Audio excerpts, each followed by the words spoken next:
Krippenwagen-vergleich.de Krippenwagen Triple City Elite Test. Das Team von Krippenwagen-vergleich.de hat den Krippenwagen Triple City Elite ausgiebig getestet. Die Testergebnisse unseres Krippenwagen-Tests finden Sie direkt hier runter. Ein Krippenwagen im sportlichen Design. Der Krippenwagen Triple City Elite, für 3 Kinder geeignet als Drillingsbuggy oder auch als Geschwisterwagen für die Stadt.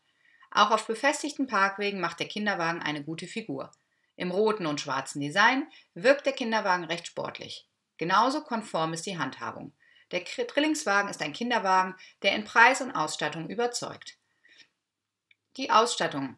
Für jedes Kind steht ein gepolsterter Sitzplatz mit 5-fach verstellbarer Rückenlehne und größenverstellbaren Sicherheitsgurt für unterschiedliche Größen und unterschiedliche Schlafenszeiten zur Verfügung. Die Verdecke mit großem Sichtfenster erlauben einen Blick von oben auf die Passagiere. Zum Lieferumfang gehört ein Regenverdeck, sodass die Kinder auch an trüben Tagen eine Zeit im Freien genießen können. Die Verdecke lassen sich abnehmen und bei Verschmutzung waschen. Eine Fußablage pro Sitz, 3 Einkaufsnetze zum Transport von Utensilien ergänzen den komfortablen Krippenwagen Triple City Elite.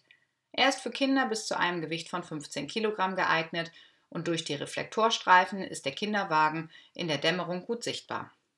Fahrkomfort und Handhabung des Krippenwagens Triple City Elite. Die Räder sind entweder schwenkbar oder feststellbar.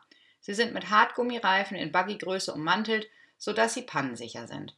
Für unbefestigte Wege eignen sich die Räder nicht. Das gekoppelte Bremssystem bringt den Wagen sicher in jeder Situation zum Stehen. Für den Transport ist der Krippenwagen Triple City Elite zusammenfaltbar. Dann passt der Drillingswagen in fast jeden Kofferraum. Für den Winter sind als Zubehör warme Fußsäcke erhältlich.